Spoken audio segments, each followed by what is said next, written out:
Hey, what's up guys? So today we're going to be talking about The Amazing Spider-Man number 29. Spoiler warning, I will be outright talking about the comic book itself, so if you haven't read it and you want to know what happens before you hear me talk about it, probably click away right now. Otherwise, if you don't mind following the story through my video, then you're also welcome to do so. I'm going to be talking my way through the story, and then I'll be giving my opinions on it at the end. But without further ado, let's begin. So the story begins with Spider-Man sort of waking up from being unconscious, and as he's waking up, he looks at the city from up above, and he hears a voice saying, "Stay still, relax, will ya?" And it's revealed that that voice is J. Jonah Jameson, and he continues, "If you're gonna be a baby, don't look down." He's looking down, isn't he? And flipping the page reveals that JJ is wearing the Dr. Octopus arms, the original ones, and he's carrying Spider-Man at the same time, sorta recreating the Amazing Fantasy 15 cover, Spider-Man's first appearance. And JJ continues talking, saying, "Quit squirming, you do this to people all the time." And Spider-Man's just freaking out. I guess it's not really explained how the old Dr. Octopus arms just somehow broke out of Dr. Octopus's control and just decided to help out JJ and Spider-Man break out from their previous predicament from the last issue. But they're helping them get away. And JJ takes Spider-Man back to his apartment and sorta sets him on the ground and says, "You'll be safe here. Whatever Otto did to Oscorp's computers, they were going crazy." Spider-Man's trying to get up from the ground and says, "Norman. Otto has Norman. Did you see where he took him?" JJ looks at Spider-Man seriously, and Spider-Man continues asking, "Does anyone know where Norman Osborn is?" We cut over to Doc Ock's lair, where Norman Osborn's being contained, and he has a helmet on his head that's making him remember all the heinous acts he committed against Dr. Octopus and Spider-Man. And as the helmet is making him remember all this, it's also torturing him a little bit. Doc Ock says, "Enough," and Doc Ock's little arm minions help remove the helmet off of Norman Osborn. And Norman questions, What are you doing to me?" Doc Ock answers, "Compelling images, aren't they?" Norman says, "Those are your memories." Doc Ock follows it up by saying, "Of your actions. Yes, a reminder of what you took from me, of the debt I've come to collect." Norman looks over at the helmet that he was wearing that made him remember all the Green Goblin memories, and questions, "What is that thing?" Doc Ock answers, "I've been on a journey of self-discovery, using this trifle of the Beyond Corporation, salvaged from the Parker Industries. There are parts of my memory that have been taken from me. I suspect something infuriatingly supernatural, and I'd hoped this contained them. It did not, but it did hold the record of you, and possibly outsmarting me. If you wanted me to feel shame, your wish was fulfilled. But now I have outsmarted you. I hacked your costume. I blew up your life. It is you who are shamed. Say it. Say it is you who are shamed," yells at Norman Osborn while pointing at him. And Norman says, "It is I who am shamed." Doc Ock follows it up by saying, "I appreciate your honesty. Now we can really get to work."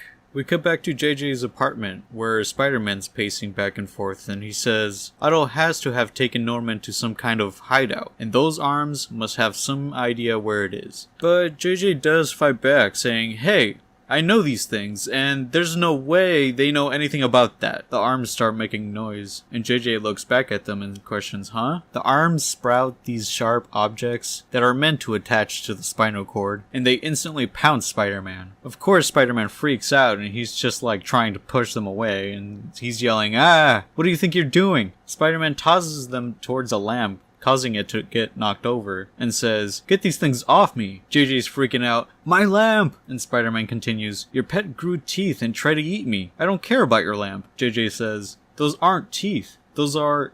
Okay, I have no idea what those are. As the arms are just laying there on the ground, Spider-Man's looking at them and says, "Wait a minute, I think that might be a spinal interface. It must be how he connects his nervous system to the arms." JJ questions, "It wants to connect with you?" Spider-Man answers, "I think so." JJ continues, "I guess that's kind of flattering, right?" Right? Now, elsewhere in the city, in a back alley, screams are heard. It is dark at night, and these police officers go rush the alley to investigate it, and find these two dogs with leashes just running by themselves past them. And they say, "We've got a disturbance on 5th and Grant." Another police officer sees the dogs run by and questions, "Dogs?" The police officers look up and see this lady webbed up upside down, and one of them questions, "Spidey got another one." The other police officer tells the lady, "Freeze, freak," but the lady's questioning, "Will you get me down from here?" The police officers investigate closer and they find this "You're welcome" note written incredibly poorly, and one of the officers says,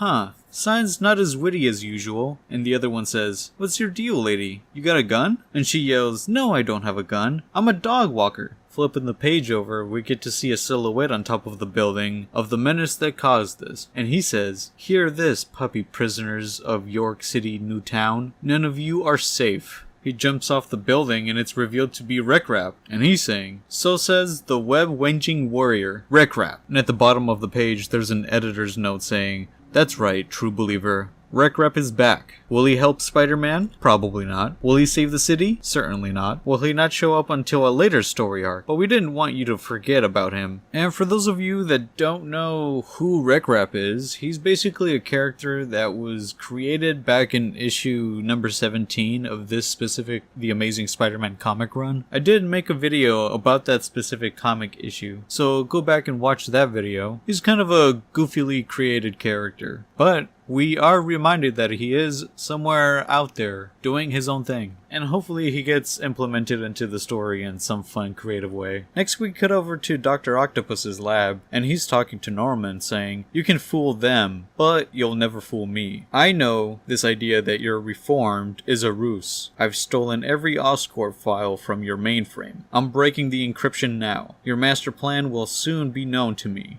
I will expose it, and then I will destroy it." Norman Osborn, who's still tied up, is trying to convince Doc Ock, saying, "Otto, there is no master plan." Octavius, who's convinced, says, "You hear the whir of my machines? It won't be long now. Are you sweating yet?" Norman continues, "I'm quite comfortable. There is no master plan." But Doc Ock is convinced that Norman is just faking everything. And a document prints out with Norman's super secret master plan, supposedly. And Doc Ock gets excited, saying, "Ha! We'll see about that." He starts reading it and says, "Electric plasma jet engine? The fuck cares about an electric plasma jet engine?" Dr. Octopus gets incredibly angry and yells, "What are you hiding?" And he starts beating down on Norman. He gets up close to his face and yells, "Tell me your plan so I may blow it up in front of you." Norman, who's still level-headed, is trying to convince Doc Ock that he's an idiot and says, "Otto, I'm not lying. I am sincerely trying to make up for my harm I've caused." And all Dr. Octopus says is, "We'll see about that." Back at JJ's apartment, Spider-Man's leaning over the window, looking outside, and hears JJ's voice questioning, "Are we doing this?" Spider-Man says, "We're talking about connecting my nervous system to the appendages of my greatest enemy.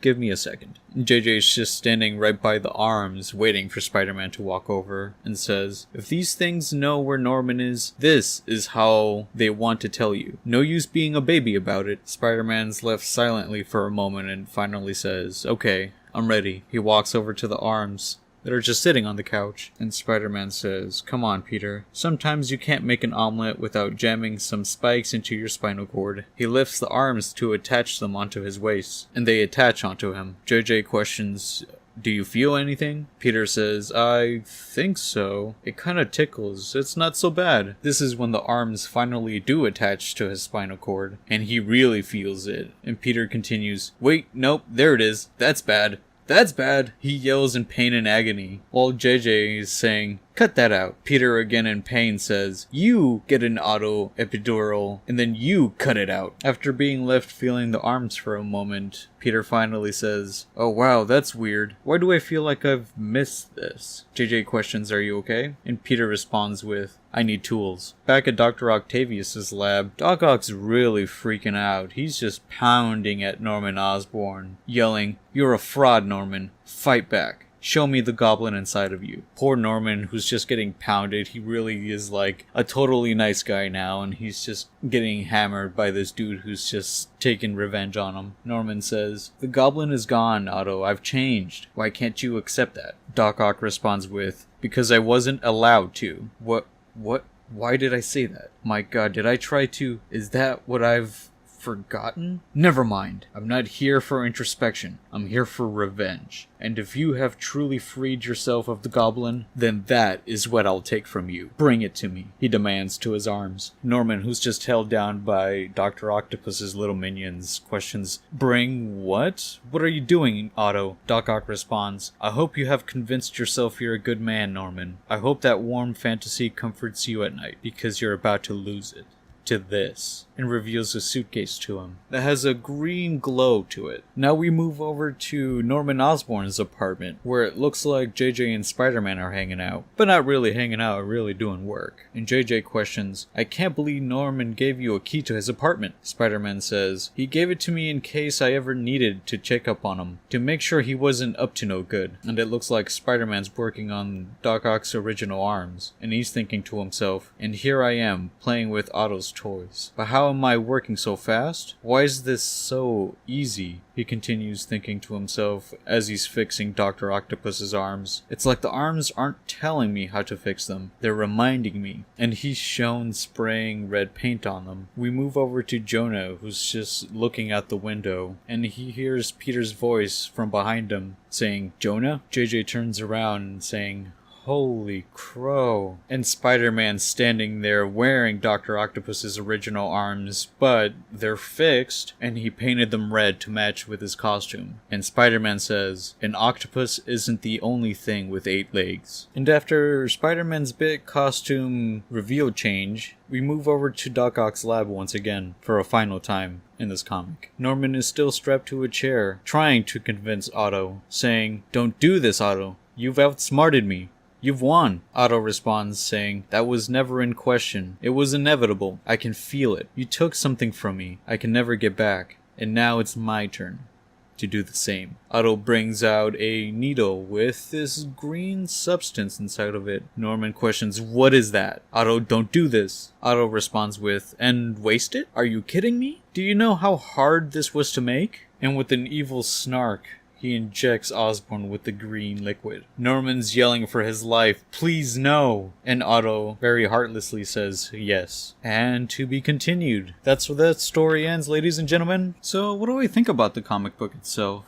Well, I enjoyed it. I thought it was a pretty good, interesting setup for the final issue that is to come. Some of the big plot points are that Spider-Man now has the Dr. Octopus arms that he's utilizing as a part of his costume now. He even painted it so that it matches it. After the arms attached onto him, now at that point, he knows where Dr. Octopus's secret lab is. So the fight is going to go down in the next issue for sure. Also, the big reveal of REK-RAP, just so that the audience and readers don't forget about him. I hope he gets implemented in a pretty funny, goofy, badass way. I just hope they use him well. I remember thinking how super goofy his creation was, but the character's grown on me, so I just can't wait to see how they put him in the story further. And there's also the big cliffhanger that we were left on, where Dr. Octopus injects Norman Osborn with the Goblin serum, most likely reverting Norman Osborn back to the Green Goblin, which I sort of saw coming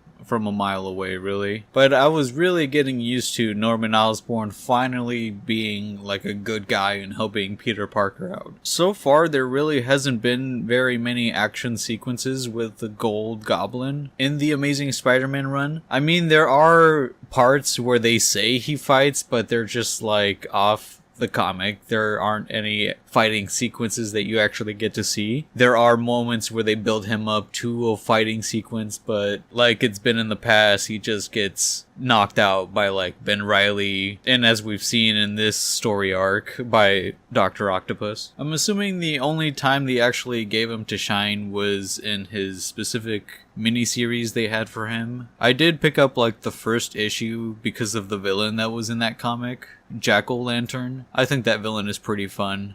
And I also picked up the last issue, which apparently is pretty crucial to the Goblin Queen or the Queen Goblin.